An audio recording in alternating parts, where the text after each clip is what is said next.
Beyond the headlines. This is World Insight. Hello and welcome to World Insight with me, Tian Wei. China's Ministry of Commerce recently has announced the outcomes achieved through China-U.S. economic and trade consultations. It covers the establishment of a trade council and investment council, tariff reductions on certain products, and so on. Sean Stein, president of U.S.-China Business Council, shares his perspective on interactions between the two leaders of China, United States, and the future of tariffs, export controls, and why business communities always remain one of the strongest bridges between the two economies.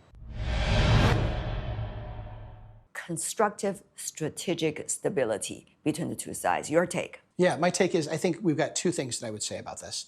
The first is we have a stability-first policy, which I think is really important because nothing else, we need to make sure that the relationship stays stable. We need that for business, we need that for investment. That's great for both countries to have stability.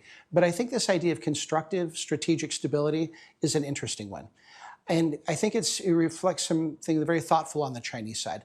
I think they very adequately or accurately assess that right now we've had stability since at least Busan. But that stability maybe not be a constructive stability. And what do I mean? It means that the US has been very cautious since Busan because they have realized that China does have a lot of potential leverage in the form of rare earths, critical minerals, and other things that can have a great effect on the US economy. So the US has to be careful. That brings stability. At the same time, the US believes it has got a lot of leverage over China's economy, which may cause China to be a little more careful. And so that's a strategic stability, but not a constructive strategic stability. And so I think what the Chinese side was saying that I think was well received by President Trump is, why does our stability have to be based on this negative fear of what might happen? Why can we not have stability based on the idea of doing things together, of cooperating, but also competing within bounds and creating some positive momentum that creates a better, more positive basis for stability? In other words, we both have something to gain from the relationship, and so we want to maintain stability and improve it, not we want to have stability because we have so much to lose. What about the so-called 5Bs that has been widely reported in the U.S. media, particularly the Board of Trade, the Board of Investment, which can, according to earlier plan, to facilitate trade and economic ties? Well, what I think everyone has now realized, what everyone's agreed on, both on the Chinese side and the US side, is that the world's two largest economies, the world's two most dynamic economies, have got an awful lot of touch points. We cannot help but bump into each other around the world on every major issue. And so what's needed is more mechanisms and more ability to talk about those issues at high levels and at working levels. And so to a degree, that's what the creation of a Board of Trade and a Board of Investment represents, is the need to talk about and therefore work on all of these issues. But if I can add one other thing, and I like the word strategic that we've been using, and this is why I'm saying that this was a particularly important visit. If we look at all of the other discussions up to this point during Trump 2.0, it's always been about trade, tariffs, commerce, business, exports. That's what we've talked about. But what we've seen, if you look at the statements from both sides after this trip, they're finally starting to talk about other strategic issues, regional peace and security, cooperation to solve problems around the globe. So while it's one thing to focus on the 5Bs, that's really important. That brings benefits to people in both countries. What's happened is the aperture of what they're talking about has expanded, and that's really important for them to talk about not just trade, not just commerce, as important as that is, but to talk about the broader geostrategic issues. Yeah. And that's what they did this time. They haven't done that in the past. Sitting in your chair, Sean, I'm sure you want this constructive strategic stability to continue because you have been the bridge builder between the two sides, trying to smooth up the relationship for trade and economic development. But so let me ask you, what do you think needs to be done from now till September? Yeah. So I think President Trump said something that hit the nail on the head. He said he looks forward to maintaining continuous, sincere communication with the Chinese side. And that's what we need more than anything else. Because if I look at what the problems are, while there are real issues between the two countries, what gets in the way of helping make progress on them is there's this incredible lack of trust and lack of confidence on both sides. When I talk to Chinese officials, they'll say, well, we're not convinced that the U.S. will follow through on what it says. And I hear the very same thing when I talk to U.S. officials. They say, we're not convinced that the Chinese will follow through. In other words, this lack of trust means that no one wants to get too far ahead of the others. So I think keeping that kind of positive momentum, and as Trump said, maintaining positive, sincere communication, that's what's needed. But there's one more thing, and that is, I think that if we look at, in the United States, some of the people who know China the best, and obviously know the American system the best, is the business community, right? It's the companies that have been doing business in China for 50 years or more that understand the situation here. And the people in the US that are most positive and most optimistic about the relationship is the business community. And I think that's why both the premier and the Chinese president have said they think there's an important role for the business community in communications. Well, we think so too. And that's what we try and do, is to ensure that both governments hear exactly what's happening on both sides. And so we try then to speak truth to both governments. If there's something we think isn't working, we will come out and say it to the US government and to the Chinese government. And when things are going well, we do the same. And so I think it's not just the communication at the political level that's important, but it's at the civil society and at the business level that also needs to ensure that both governments stay focused on what's most important. Chinese president talked directly to the business delegation, and he talked about that the U.S. businesses has always been part of China's reform and opening up, and China-U.S. trade and business interactions has always been mutually beneficial and win-win. And so how do you see those messages coming from the Chinese leadership directly addressing the American business community? What does that mean for you and many of your peers? Well, I can tell you in really practical terms what it means, right?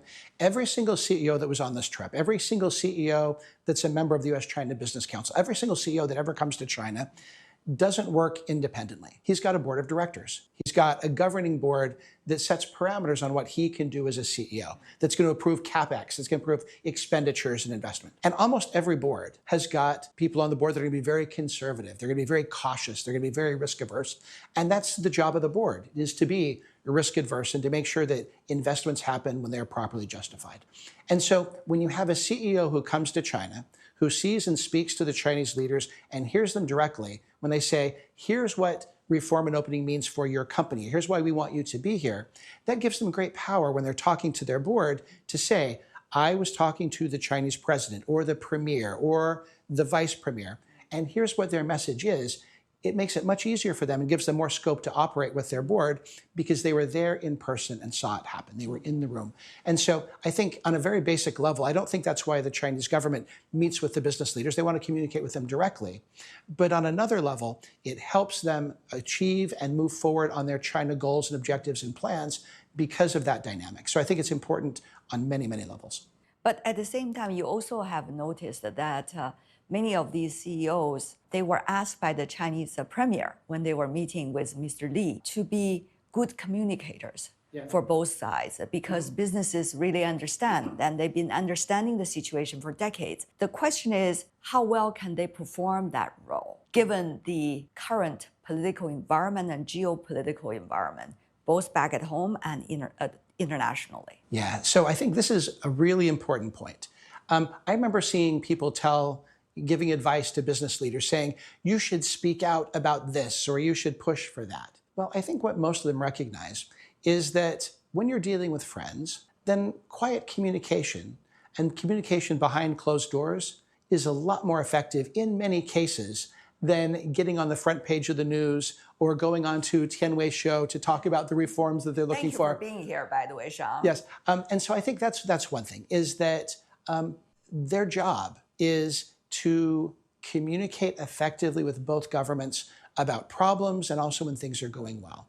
But that doesn't mean they have to yell about it in public. It means they're going to have quiet conversations. And I can assure you that that's exactly what happens when CEOs meet with Chinese officials or when they meet with American officials. But then that's also part of our role. And that is, often a company may not want to be too loud or too critical about a policy, maybe tariffs or something else. And that's where we come in. And that is, the companies themselves may not want to talk openly about something, but that's why you have an association that can talk about it in the name of all business. And the other thing, which I guess is important, is that both countries need data. Both countries really want to understand at a very granular level, what are businesses doing? What's driving investment? What are the impediments? And we are able to collect that kind of data from companies in a way that neither government can. And so I think both governments appreciate that we will speak very candidly with them about what's good, what's working, and what's not working, because they think all of them have the same goal of how do we promote trade? How do we promote investment in ways that strengthen our economy, that create jobs, that help technological advancement? And so we're able to play that role. Talking about the voices, the different opinions, we have seen the Pew Research recently, the data about how Americans are looking at China. Favorable 27%. Of course, that's not necessarily a very high number, but compared to a few years ago, it's already doubled. So there seems to be some kind of momentum already building, Sean, about better US-China relations, about working together might serve my own interests back at home. So how do you read the public sentiment at this moment? So I would say two things. One thing that I was very encouraged by is even in an environment where you still have a lot of skepticism about China, we still have a majority of Americans who support a more constructive relationship and less confrontational relationship with the Chinese government. That's enormously positive. But the second thing I think is we need to look at another dynamic, and that's age. What we see that the younger generation in the United States is much more interested in learning about China and engaging with China than the oldest generation. And so I think we may be undergoing a generational shift where we're seeing young people who are starting to come of age, they're starting to become voting age, that maybe they first encountered China through Douyin or through TikTok, or maybe through other ways. 小红书. Xiaohongshu. I think that The Red Note. The Red Note. And so I think that what they call the Douyin Nanmin was a real thing. And I know many, many Americans who got their first curiosity about China and who began to think China may not be what I imagine it to be through social media. And so I think that the youth, have got a lot of interest in China. And I think that that's helping drive a more positive image of China. And that'll, I think, continue to improve over time. There were a lot of expectations from both sides and the rest of the world about these specific issues. One is tariff. Of course, it's not 140% because of the US legislative decision. So now it's about 30% or so, if I got that number right, Sean. So what can we expect? I think that we have the two presidents who've announced an important consensus. And that consensus is stability first, and maybe improvement in the relationship over time. And so what I think that means is it's going to be very difficult for the United States now to raise tariffs above its current level. So you may remember that the Supreme Court took away the president's ability to use IEEPA to put in tariffs. And when that happened, the tariffs on fentanyl went away, and the tariffs for reciprocity went away, and now there's a different kind of Section 122 tariffs. So now, though, the tariff rate is lower than before that. And so I think it's going to be very difficult for the United States, given this consensus, to raise the tariffs back to where they were after Busan. But the other thing which I've seen is that China appears to have been following through on its promise to deal with the fentanyl issue. And so what I think that means is I think that puts a bound on the US's ability to do very much with tariffs right now. But the other thing which I've seen, and which we've communicated, I think, to the US government, is I remember before reciprocal tariffs went into effect, before, what do we call it, Liberation Day, talking to Chinese policymakers, there was a real concern about what would happen if China started to lose access to the US market and started to have fewer exports to the United States. And so I saw that the Chinese government was willing to take a lot of steps to try and mollify some of those concerns in order to preserve access to the market. What I've seen now, though, is a year plus in after Liberation Day, I think China has realized that its economy is more resilient maybe than they had even thought. And that while access to the US market is important, I think there's not the same fear of tariffs from the United States that there once was. Instead, I think it's seen not as an economic threat so much as it's seen as a fairness or as a two countries talking as equal kind of issue. And so they don't like tariffs, but I don't think they're afraid of tariffs. And so I think that's a really big change that we've seen over the last year. And I think the US side realizes that tariffs may not be the leverage that they had hoped or had once thought it would be. And by the way, it only created more opportunities for China to do business with everybody else in the world. Oh, our numbers bear that out. We can see American companies losing not just export markets coming to China, but losing other market share in China because of the tariff war between the two countries. And so we don't think that it has served broadly the interests of either country or of U.S. business. Eventually, what is the relationship between the two economies when it comes to new technology, especially AI and chips? And what about export control related to that? Or what about export control actually not related to some of the so-called strategically sensitive areas? Donald Trump is not a China hawk, and he is not a technology hawk. He is a trade hawk, and he believes the two countries should have mutually beneficial exchange. Now, he's concerned about the trade deficit, and he's been concerned about that for years, but he's much less concerned about technology and technological competition and all of that. And so I think and I hope that U.S. policymakers are watching and U.S. regulators are watching because I think the president has spoken on these issues and has made it very clear that he thinks we should be able to trade in a broader variety of goods. Now, for the business community, we recognize it's not our job to determine where that national security line is, whether it's drawn by the United States or by China. Our job is compliance and to make sure that we follow the law. But then there has to be a border, right? I mean, there has to be a line, and that line has to be defined. Right.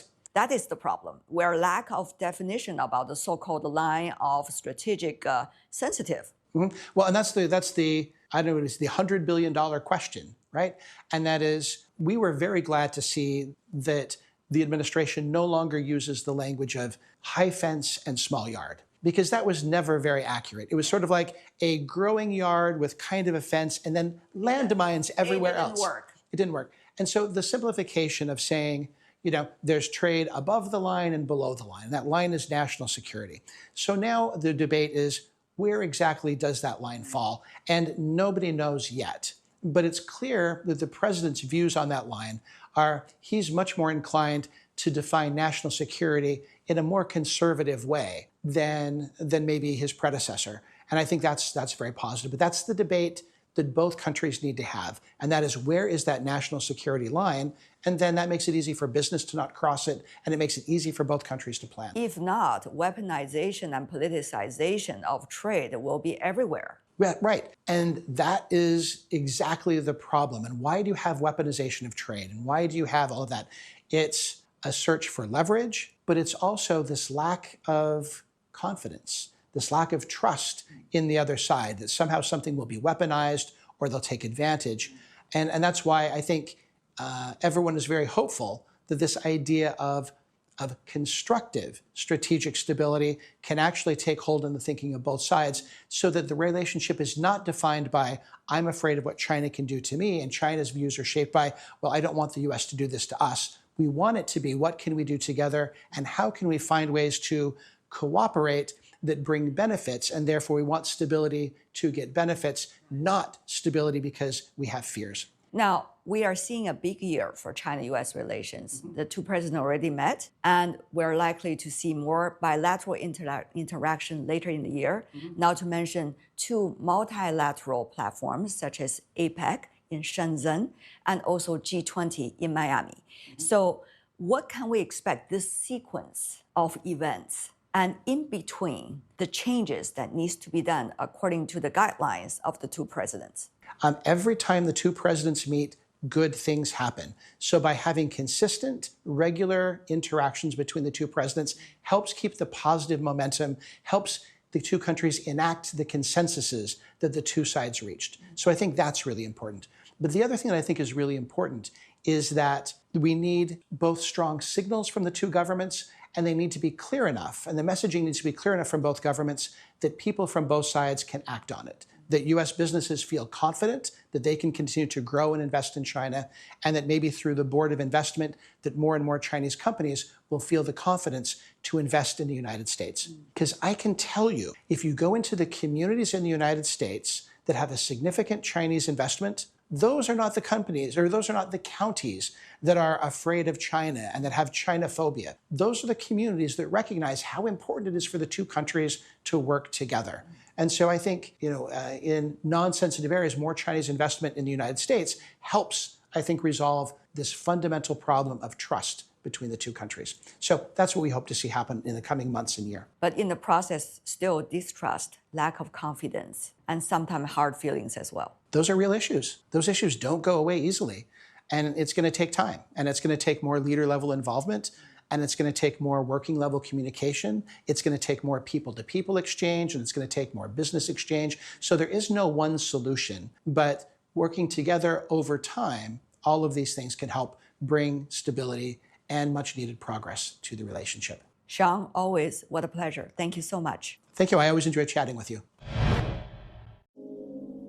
As you sip your morning coffee, we transport you from the sea of tulips in the countryside to the exciting moments of table tennis worlds. France 3-0 to win the men's team title at table tennis. As you commute in the hustle and bustle of rush hour traffic, we guide you to navigate from intricacies of global markets, International Monetary Fund has tech revolutions, to the El Nino-triggered fires. Says over 90 active fires. As you gather around a community event, we provide you the vibrant sounds on different topics, such as how AI empowers education, that provide teachers and students. what does Loong or the Chinese dragon mean to the Chinese people, symbolizing great power, good luck, and strength. why live stream shopping is gaining popularity in Brazil. Entrepreneurs are seeking to establish a strong presence in the Brazilian market. CGTN Radio, your constant companion to connect people through sharing insights, interviews, and opinions that help us to see the world. Together with CGTN Radio, hear the difference. You can download the CGTN app to get more valued information. In 2023, Chinese President Xi Jinping pledged to invite 50,000 young Americans to China over 5 years. That goal has been met 2.5 years early. Young people from both countries are now getting to know each other better, one experience at a time. Among those working to deepen these ties is Stephen A. Schwarzman, the founding trustee of Schwarzman Scholars, a program drawing talent from all over 100 countries and regions, training the next generation of global leaders to understand China's place in the world. I caught up with him recently for more insights. What are some of the challenges and solutions, Steve, you are thinking about these days about Schwarzman Scholars? I don't think about legacy. I tend to do different types of new things, and I do them because they're great things to do without any reference to me. I just finished a meeting with all of our faculty, and they asked me the question, the world's changing geopolitically, it's changing technologically, it's changing economically. How should we be approaching this in terms of education for the students? And I said to them that the geopolitical changes and instability have happened in various times in history. I think we have to provide a framework for that so people, when they're younger, learn that this is the way the world's going to be. And there are going to be certain adjustments that you have to make when you're living in that world. And particularly in the technology area, where there'll be dramatic changes. And we should talk about the capability of technology and what it's going to evolve into, so that our students can understand a world that doesn't exist yet, but we know what it should be doing at that point in the future, and what are the options for changing the course of things, what issues, including AI safety, people have to be concerned about and engineer as a must-do in the future. It'll basically not be education about the past, which is what a lot of education is. It'll be education about the future. Tell me more about what you have learned about China through this process. When I came to China the first time with my children in 1990, but there were almost no cars in China, and they were all on bicycles. 10 years later, in 2000, the average income per person in China was only $300 for a whole year. So I've watched the absolute economic revolution that the government of China has helped create for its people. It's astonishing. And now the average income, I think, is somewhere around $14,000. You can turn it into RMB for me, but it's massive. And, you know, I've watched this happen. And China's not meant to stop at that level. So it will continue to invest. It'll continue to grow. It'll continue to make the lives of its people better. And of course, then it has all its relationships around the world,